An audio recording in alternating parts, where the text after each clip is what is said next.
My nephew tossed my cake into the pool at my birthday dinner, then said, "Dad, I did what you wanted. I just kicked them out." That night, first I cut their access to the family trust. Brother laughed, but his smile disappeared when the second thing I did was this. My nephew ruined my 30th birthday, but he did not come up with it on his own. That is the part people keep missing.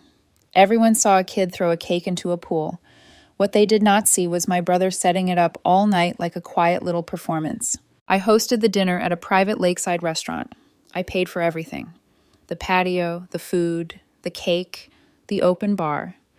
It was supposed to be simple, just family, close friends, and one calm evening where nobody made jokes about my life. Ryan showed up late with his wife, Jenna, and their son, Logan.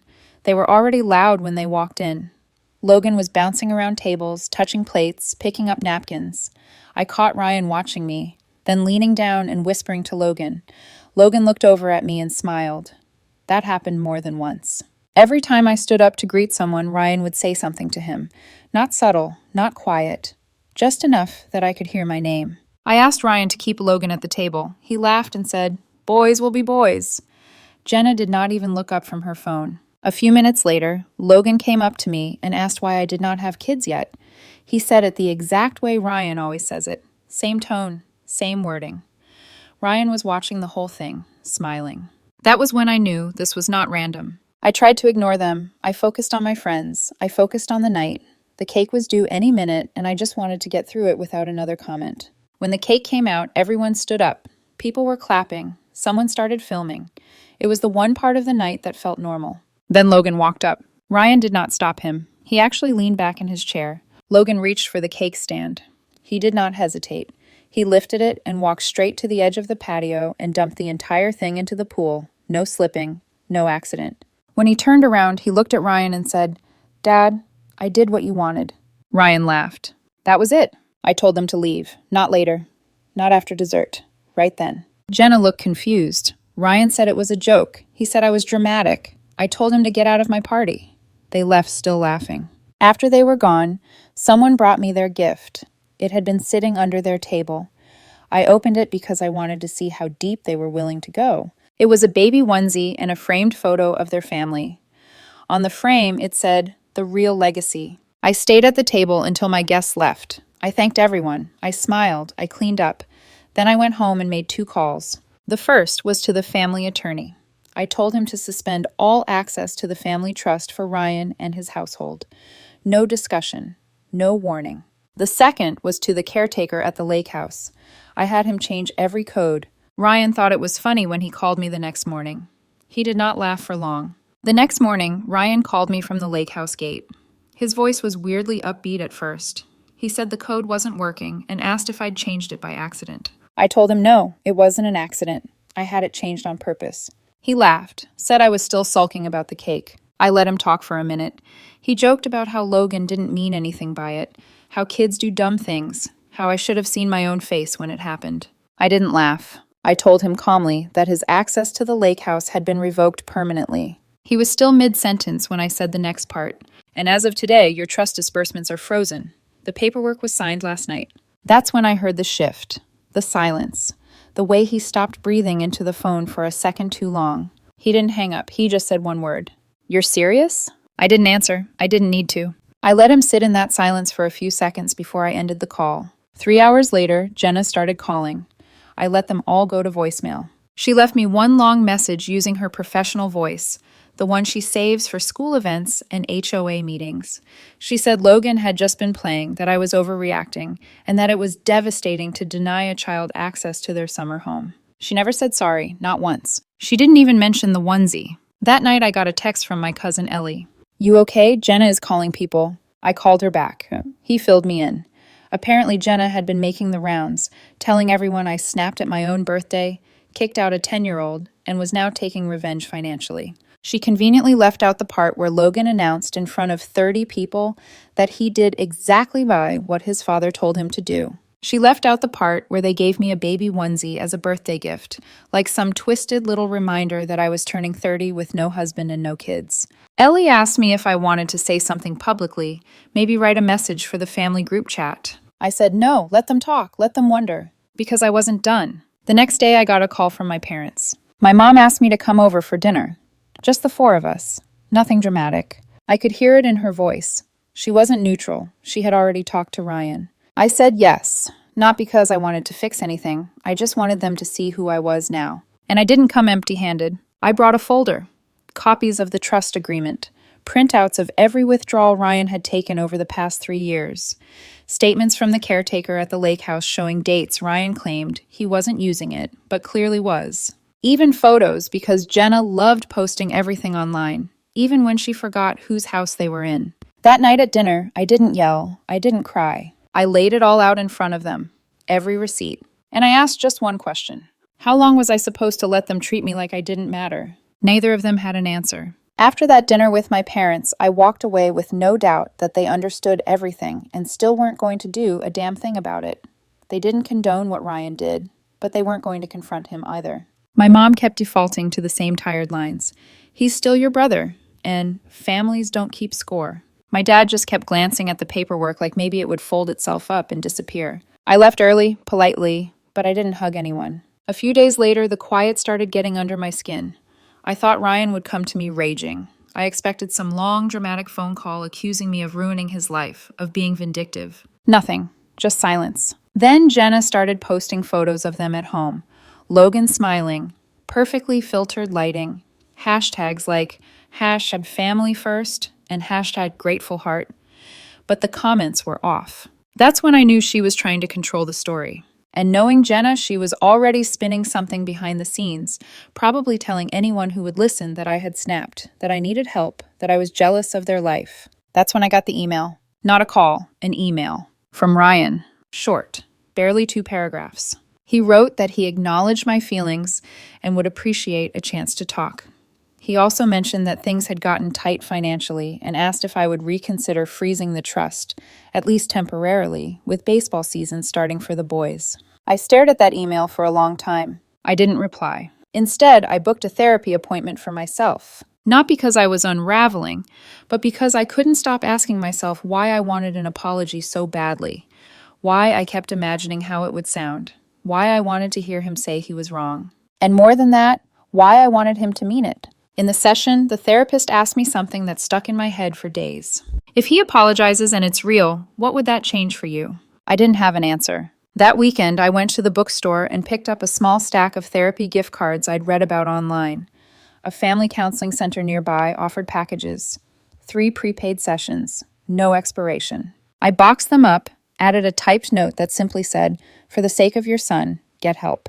Then I mailed it to their address. No return address. No explanation. I figured they'd know it was from me. 3 days later, Ryan called. Not Jenna, him. He sounded off. Not angry, but not apologetic either. Plus, like he was trying not to trigger anything. He asked why I sent the sessions. I told him flatly. Because someone in that house needed to break the cycle. Because Logan deserved better than parents who thought what happened at my birthday was just a joke. He paused. Then he asked me something I wasn't expecting. "What do you want from me?" I don't know why, but I said it. I didn't plan to. It just came out. "I want an apology." It was quiet for a few seconds. Then he said, "Okay." But it wasn't okay, because he never actually said sorry. Instead, a week later, I got a text from Logan's number. It said, "I'm sorry, I threw the cake. Dad said I should text you and say that." I stared at the message for a while, and the only thing I could think was, there it is. That's the best I'm going to get. I didn't reply, because by then I'd already made the decision not to forgive, not to wait, to move on, to move away. After Logan's text, things stayed quiet. Too quiet. I started waking up without checking my phone for drama. No missed calls, no messages from relatives asking what really happened. I thought maybe they'd finally accepted it. My silence, my distance, the fact that I was done playing the polite little sister. Then, one Saturday morning, I got a knock at my door. I assumed it was a delivery. I wasn't expecting anyone. It was Logan, alone. No warning, no parent in sight, just a 10-year-old standing on my porch holding a shoebox and a manila envelope. I froze. He looked nervous, but didn't speak until I opened the door. "I'm not supposed to be here," he said, "but I wanted to tell you the truth." I stepped aside and let him in. My heart was pounding. I kept thinking, what kind of parents send a kid to clean up their mess? But something about the way he looked. I knew he wasn't here because they told him to be. We sat at the kitchen table. He opened the shoebox first. Inside was what was left of my birthday cake, just the topper. The gold letters had been cleaned and glued back together, carefully placed on a paper towel. He said he fished it out of the pool himself after they got home that night. Said he kept it because he thought it was too nice to throw away. I didn't know what to say. I didn't trust what was happening. Then he handed me the envelope. Inside were drawings, letters, all in his handwriting. One of them said, "I didn't want to throw the cake. Dad said if I did, he'd finally take me to the Yankees game. He told me it would make you laugh." Another one had a picture of me standing alone next to a cake, while Ryan and Jenna laughed from the background. The caption in pencil, "Not funny." I asked him how he got here. He said he took his bike and then a bus. That's when I called Jenna. She picked up frantic. She didn't know where he was. She was about to call the police. I told her he was at my place and safe. I didn't tell her why he was here, not yet. She came to pick him up. When she walked in, she didn't look at me. Not once. She just grabbed Logan's arm and muttered that he was in big trouble. But before they left, Logan looked back at me and said, "You were right. They do need help. Stay with me." That night, I sat with those letters, those drawings, and I realized this kid was more self-aware than either of his parents. And he had no one modeling what kindness or honesty or emotional responsibility looked like. It made me sick. I sent a scan of the letters to my lawyer. I told him to add them to the trust file, just in case Ryan ever tried to fight me on the freeze. Then I did something I hadn't planned to. I called Ryan. I told him Logan showed up, that he told me everything, that I had proof. At first, Ryan tried to deny it, said Logan makes stuff up. But when I said I had the drawings and the note about the Yankees game, he got quiet. Then he said something I hadn't expected.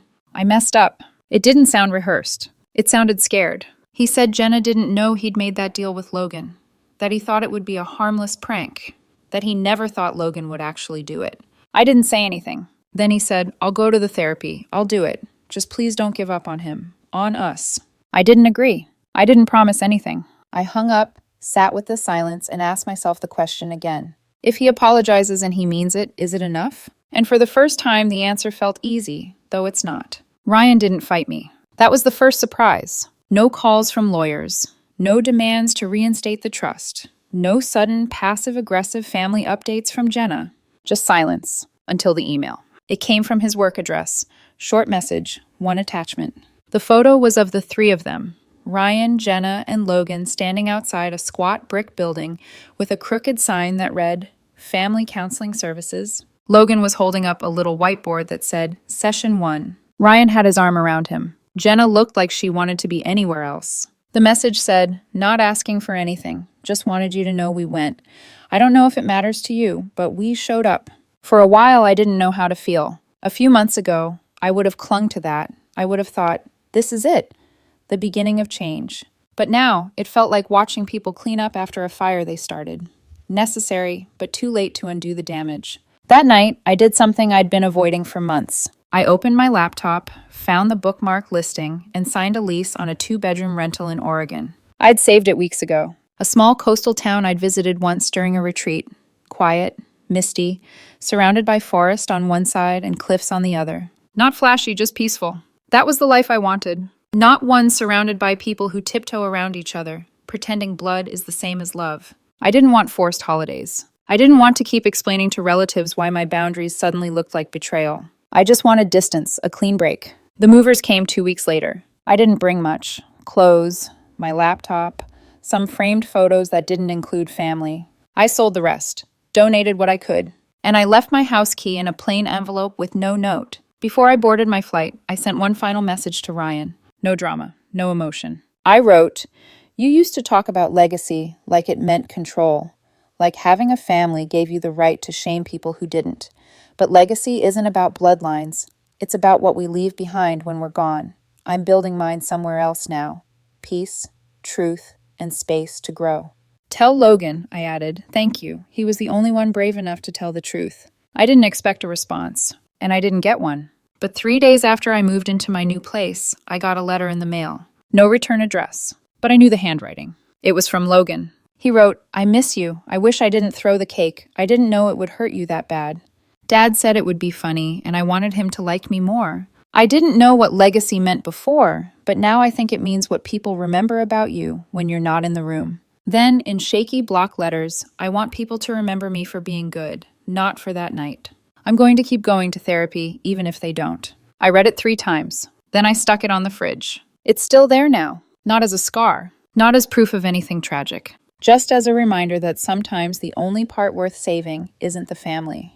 It's the kid trying to escape it. Life in Oregon settled faster than I thought it would. The mornings are quiet. I walk to the cliffs with my coffee and listen to the ocean, and no one's around to ask if I'm seeing anyone or when I plan to finally settle down. My neighbors are older, retired, mostly keep to themselves. I like that. I started taking classes again. Not for a degree, just things I'd always wanted to learn. Ceramics, woodworking, basic French. It sounds silly, but I feel more like myself now than I ever did at family gatherings, trying to laugh off another jab from Ryan or smile through another Jenna comment about real womanhood. They've stopped contacting me, at least for now. My guess is, once they realized I wasn't changing my mind, they moved on to sulking or spinning another version of the story for anyone who would listen. My parents sent a few texts after I moved. One was a photo of a flower pot I left behind. Another was a vague, "Let us know when you're ready to talk." I didn't reply, not because I hate them. I just needed space. Maybe forever. The trust is still frozen. My attorney asked if I ever plan to reinstate it. I told him not unless I see proof, not just of effort, but of actual change. And not for Ryan's sake, for Logan's. Speaking of which, he's written me 2 more letters. One was about a school project where he made a diorama of the ocean and said it reminded him of where I live now. The other just said, "I think you'd like the new me better." I believe him. Sometimes I still catch myself looking at the door, wondering if one day Ryan will show up again. Not with anger this time, but with honesty. With the apology I wanted. Not for ego, but because it would mean he finally saw what he did, what he let happen. But I'm not waiting on that anymore. I've built a life here where I don't need to constantly measure myself against someone else's definition of success. Where love isn't conditional. Where peace isn't something I have to earn. I don't know what's going to happen with my family. I don't know if they'll ever really change. I don't even know if I'll write another update. But for now, that's all. That's the story.